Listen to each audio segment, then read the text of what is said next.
So welcome back, my friends, to the show that never ends. It's Tuesday morning. It's 17 minutes past 0900 hours o'clock Zulu, British Mean Time, and I'm on the way to the studios. Natasha is on her way to Lavender Hill Court today because about 18 months ago, 12 months more, she was pulling out from a slip road onto a motorway or something similar, and you know those bits that are shaped like that and they got the stripes? She cut across the last bit of them in traffic. I mean, the traffic was jammed up, and a policeman pulled up alongside her and said, "Excuse me," and he said, "You're going to get a ticket for speeding, for doing that, and get points." And she thought he was taking the fucking piss, and heard nothing of it for 6 months. And then she got a letter out of the blue saying, "You didn't turn up for court, you refused to give this and that, you're going to get 6 points, etc, etc." And she said to me, "What the fuck is this? This is the first I've heard." And so I made a phone call, the number that was on there, to these people and that people and the police stations and the court and whatever, and I was getting nowhere. Can you imagine trying to phone up? And it was a time when there was this backlog, a log jam of people trying to get through the courts. And so I phoned a mate of mine who's a lawyer, and he said she's got to make a statutory declaration. So she wrote off and said, "I want to do a statutory declaration," and they said, "Stand by." And now, nearly 18 months later, she's had to go this morning to Lavender Hill Court to make this statutory saying, basically, hang on a minute, you can't fine me and punish me for not answering your letter or filling the form in when I never got it. She said, "This is the first time I heard about this was this," so she'll swear on oath, and it's a fucking nightmare. So here's another fucking thing.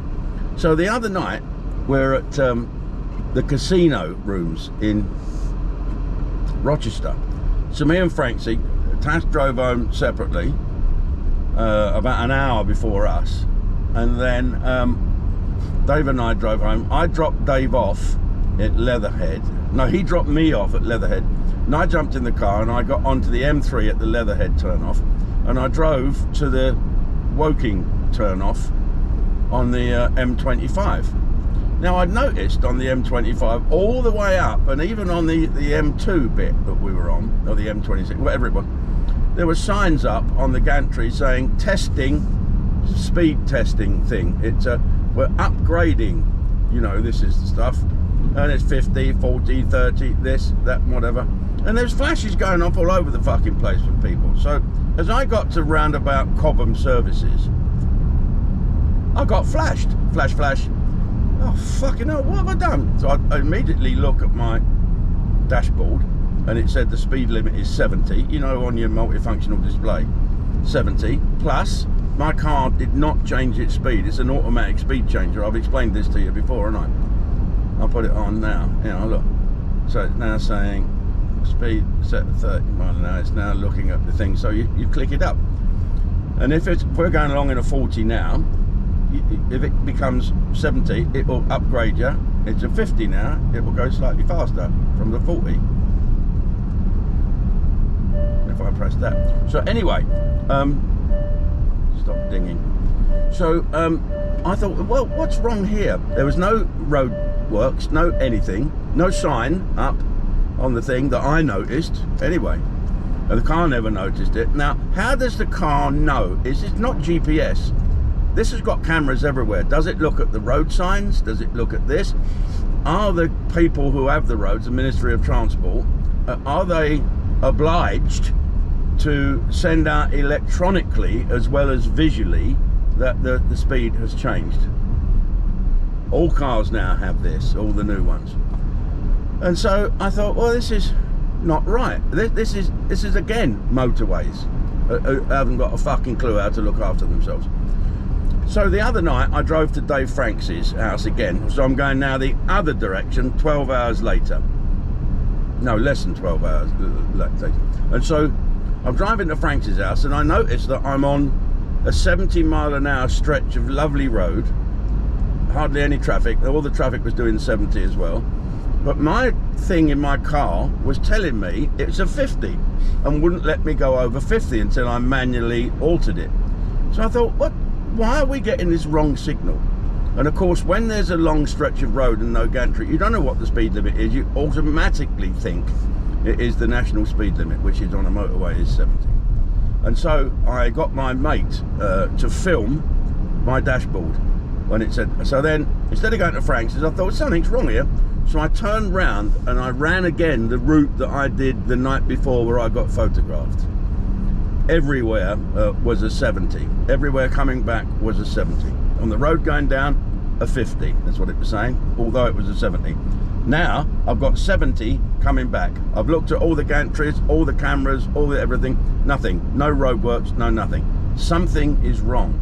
So I phoned Tash up and she said, guess what's happened to me? I said, what? She said, I've just been photographed at Cobham. What? I've just had a speed camera take my... I said, how fast were you going? She said, 64. She said, why did it take my... And I said to her, because they're testing them out. It's all a bit funny. So I'm waiting to see if I get a unilateral declaration of independence or whatever they call it. And then I'm going to get it straight to my lawyers, because this is not right at all. You know, it won't take me anywhere into being banned, these the points that they want to give me, I imagine. But I'm not having this. I've always said this to you before. I have this thing in my mind that speed cameras are just money making and they don't save lives. They're confusing. You're forever looking up all this, do this, all of this, ding ding ding dong dong dong dong dong, all because the fucking motorway people want to... I'll tell you what, we'll make that a 50 today, see who we can catch. It's like going fishing. The two of them must sit there. Okay, right, you want the west side or the east side? I'll have east. Right, go. All right, switch it to a 50 now and see if you get the first bite. I'll beat ya. Is that what it's like? Anyway, we've got the budget coming up soon, and it's tomorrow, isn't it, the budget? And everyone is speculating about it. If it's not I'm a celebrity, get me out of here in the jungle, it's the budget, and we're all trying to guess what Rachel from accounts is going to do. I know what she's going to do. She's going to fuck up. Look at her smug face. This is a woman that can sit there crying 1 minute and then say, how dare you? I'll do what I want. I am the Chancellor. I'm not just some bird that you meet round where you have coffee in the accounts department. She's got to go out of her way to make a name for herself and fuck our country up beyond repair. Let me give you an example of what we're not spending money on. I saw a letter today from Dame Caroline Dinage, who wrote to the Defence Secretary. I forget his name now, but I think he's in the shit as well for not doing something right. Anyway, she's talking about the Royal Fleet Auxiliary. Let me explain. The Royal Fleet Auxiliary is a civilian department that is bolted on to the Royal Navy. They're still painted grey, but they're the freighters. They're the Fort Grange, Fort Austin in their day, Tide Spring, all the tankers. They're all manned by civilians. They're civilians that man that, and they're attached to various units of the Royal Navy.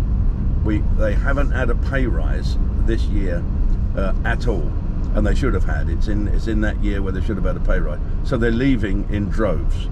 Seriously, and now there's hardly any crews for the Royal Fleet Auxiliary. So the Prince of Wales, HMS Prince of Wales, that aircraft carrier, is out at the moment, and she has to be replenished by a Norwegian ship.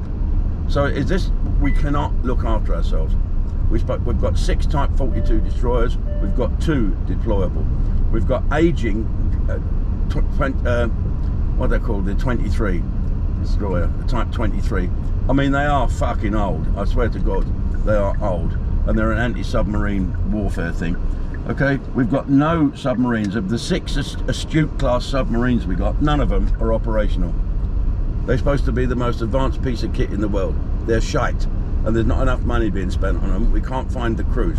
We are a ragtag and bobtail fucking navy, and you wonder why the Russians are smiling and waving their sticks in the air, saying, you know, we're not frightened of Britain no more, and we don't like you.